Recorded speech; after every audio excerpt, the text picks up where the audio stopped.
चतुर्थीच्या आदल्या दिवशी जी व्रत येतं ते म्हणजे हरतालिका. हरतालिका हे व्रत अतिशय श्रेष्ठ व्रत आहे. या व्रताने अनेकांना जे इच्छित वर आहे ते प्राप्ती होतात. मग कुमारिका आपल्या इच्छित वर प्राप्तीसाठी हे व्रत अगदी मनोभावे करत असतात. असंच महिला सुद्धा आपल्या पतीला दीर्घ आयुष्य लाभावं, अखंड सौभाग्यवती राहो यासाठी अगदी मनोभावे निरंकार हे व्रत जे आहे ते करत असतात. मग महिलांनो, या दिवशी तुम्ही व्रत करणार आहात, मग चुकूनही या दिवशी एका रंगाची जी साडी आहे, बांगडे आहे ते चुकूनही घालू नका. अन्यथा तुम्ही जे व्रत करणार आहात त्याचं पुण्य तुम्हाला लाभणार नाही.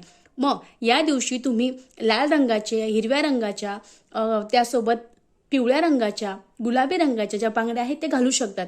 यासोबतच हिरव्या रंगाची, लाल रंगाची, पिवळ्या रंगाची साडी, केशरी रंगाची साडी तुम्ही परिधान करू शकतात.